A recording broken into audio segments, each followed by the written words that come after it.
Deutschland im 21. Jahrhundert. Ein Land im Herzen Europas, zwischen Alpen und der See. Woher kommt das Land, in dem wir heute leben? Geschichte im Zeitraffer.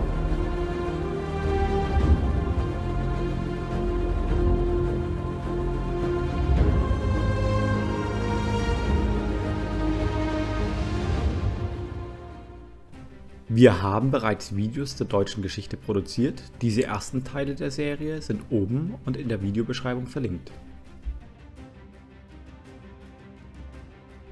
Das Deutsche Reich wird 1871 wiedervereinigt. Im vorangegangenen Krieg mit Frankreich vereinnahmt das Deutsche Reich Elsass-Lothringen. Zwischen Frankreich und Deutschland liegen die Beziehungen daher auf Eis. Bismarck hatte noch ein Netz aus Bündnissen gesponnen, um Frankreich zu isolieren, obwohl diese Bündnisse bereits teils sehr brüchig sind. Kaiser Wilhelm II. Erneuert das Bündnis mit Russland nicht. Dadurch verbündet sich Russland mit Frankreich. Mit Großbritannien hatten sich schon unter Bismarck Spannungen aufgebaut, weil sich das Deutsche Reich Kolonien in britischen Interessenbereichen sicherte. Der massive Aufbau der kaiserlichen Marine unter Wilhelm II. Treibt Großbritannien in ein Bündnis mit Frankreich und Russland. Es kommt zu einem Wettrüsten. Wirtschaftlich holt Deutschland stark auf und wird nach den USA zur zweitstärksten Volkswirtschaft der Welt. Europa beginnt sich zunehmend zu industrialisieren. Diese aufstrebende Industrie bringt nicht nur eine neue Arbeiterklasse und günstige Industrieprodukte mit sich, sondern ermöglicht auch eine nie dagewesene Produktion von Rüstungsgütern. Die europäischen Großmächte stehen sich in verfeindeten Bündnissen gegenüber. Es herrscht ein Klima des Misstrauens und der Anspannung. In diesem Klima werden Franz Ferdinand, der österreichische Thronfolger, und seine Frau von serbischen Nationalisten erschossen. Das ist der berühmte Tropfen, der das Fass zum Überlaufen bringt. Mit Rückendeckung des Deutschen Reichs erklärt Österreich-Ungarn Serbien den Krieg. Russland unterstützt Serbien.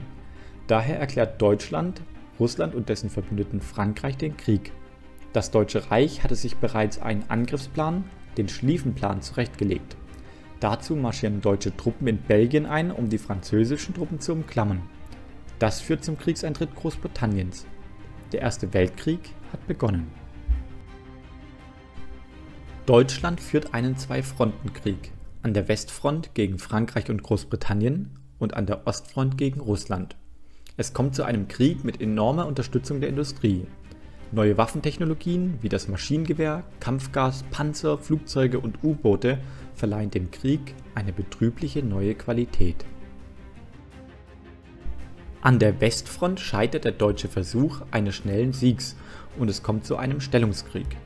Große Schlachten wie die Schlacht bei Verdun und an der Somme bringen für keine der Seiten einen Sieg. Der Lärm der Geschütze in der Schlacht bei Verdun sind bis ins 200 Kilometer entfernte Straßburg zu hören.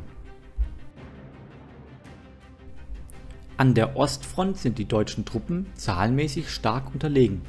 Dennoch sind die russischen Truppen deutlich schlechter ausgerüstet und die russischen Verluste sind enorm. In Russland kommt es aufgrund der wirtschaftlichen Lage 1917 zur Revolution und der Zar dankt ab.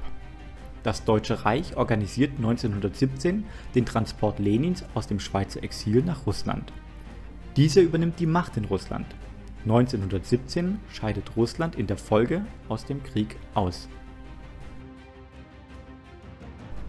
Die deutsche Hochseeflotte ist der Flotte der Briten unterlegen. Die Flotten Deutschlands und Österreich-Ungarns werden durch Großbritannien und Frankreich blockiert. Als die Lage des Deutschen Reichs schwieriger wird, versucht man Großbritannien durch einen rücksichtslosen U-Boot-Krieg zum Zusammenbruch zu bringen. Das treibt die USA zum Kriegseintritt, weil auch amerikanische Schiffe versenkt werden.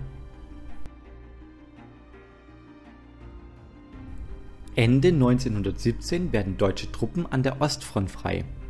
Diese werden an die Westfront transportiert und es kommt zu deutschen Vorstößen. Die deutsche Offensive scheitert jedoch an den frischen Truppen der USA, die den Krieg entscheiden. Die Stimmung in Deutschland war zuvor bereits sehr angespannt. In Kiel kommt es zu einem Matrosenaufstand, der zur Revolution führt. General Ludendorff will die Verantwortung für die militärische Niederlage auf die demokratische Nachfolgeregierung verlagern. Auf Anraten des Generals tritt Wilhelm II. Ab. Die Siegermächte verhandeln einen Friedensvertrag in Versailles. Der Versailler Vertrag zwingt Deutschland unter anderem zu enormen Entschädigungszahlungen, Entmilitarisierung, der Abtretung von Kolonien und deutscher Gebiete. Die schweren Bedingungen werden mit der deutschen Alleinschuld am Krieg begründet.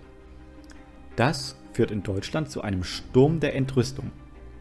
Die Nationalversammlung ist gezwungen, die Bedingungen anzunehmen. Eine Fortführung des Kriegs wäre mit fatalen Folgen verbunden gewesen.